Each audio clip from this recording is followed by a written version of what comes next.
Hemos demostrado el teorema 1 del curso, teorema fundamental de la aritmética, conocido también como teorema de factorización única. Ese teorema establece que todo número natural n mayor a 1 puede descomponerse en producto de factores primos. Esta descomposición es única salvo el orden de los factores primos.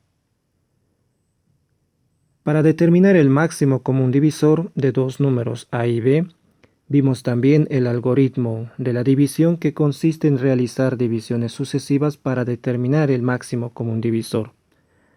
Ahora bien, con el teorema fundamental de la aritmética, es posible encontrar el máximo común divisor de dos números a y b, considerando sus descomposiciones en factores primos. Supongamos, por ejemplo, que el número a se puede descomponer como un cierto primo p sub 1 elevado a la alfa 1, etc., hasta un primo p sub k elevado a la alfa k. Y que el número b se puede descomponer de igual forma como un primo p sub 1 elevado a la beta 1 hasta un primo p sub k elevado a la beta k.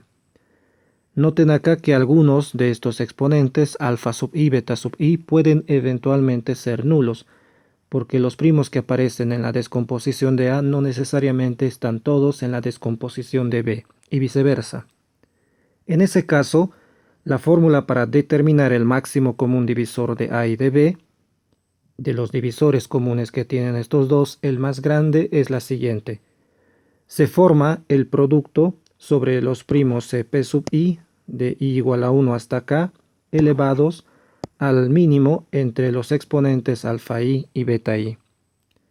Solo que en general encontrar esta descomposición no siempre es fácil.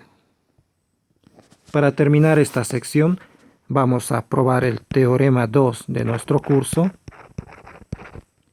Este teorema 2 trata sobre la infinidad de números primos. Es un teorema que fue demostrado ya por Euclides en uno de sus libros, Los Elementos, y la demostración que vamos a seguir acá está inspirada en ese texto. Existe una infinidad de números primos.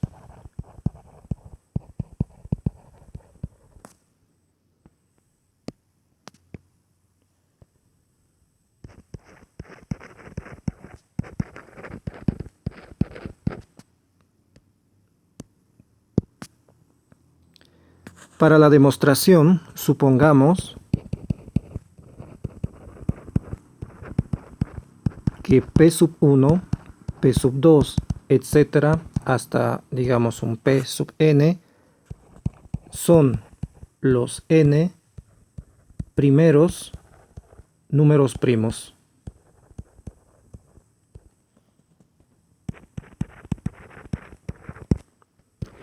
Y consideremos el número x formado por el producto de la lista de estos primeros n números primos más 1. Ahora, lo que vemos acá es que ninguno de estos primos divide a x. Cualquier p sub k no divide a x, y esto es para k desde 1 hasta n. Si no, por ejemplo, tendríamos que p sub k obviamente divide al producto de todos los primos de la lista indicada arriba, p sub 1, p sub 2, en algún lugar el p sub k hasta el p sub n. Y tenemos además, si suponemos lo contrario, que el p sub k divide a x, que p sub k divide a p sub 1, etc. hasta p sub n más 1, que es igual al x. Si tenemos que p sub k divide a estos dos, entonces en particular va a dividir a la resta de ambos. Entonces restamos este número de este número, me quedaría solamente 1. Y eso no es posible, ya que p sub k es un número primo.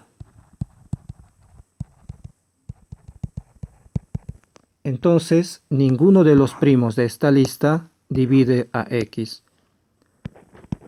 Como x es un número natural mayor a 1, el teorema fundamental de la aritmética nos dice que existe un primo que es diferente a estos primos de acá y estrictamente mayor, de hecho, que debe dividir a x, ya que hemos dicho que estos son los primeros n números primos, ordenados de menor a mayor. Como x es mayor a 1, por el teorema 1, es el teorema fundamental de la aritmética,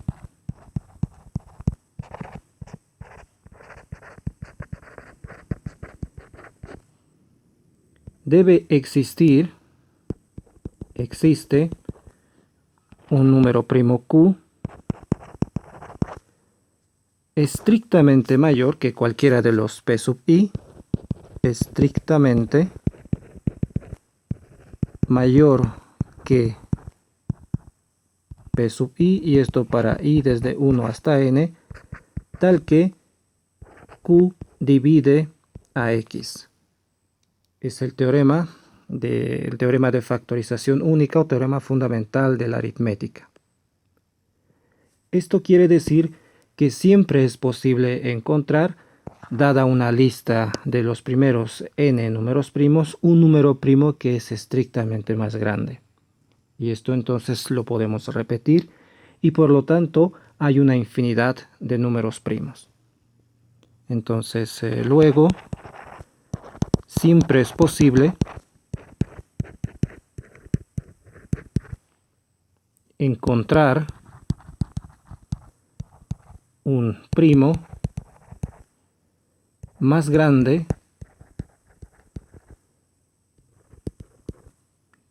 que los primeros dados, y esto muestra que hay una infinidad de números primos, lo cual prueba la infinitud de números primos, de los números primos.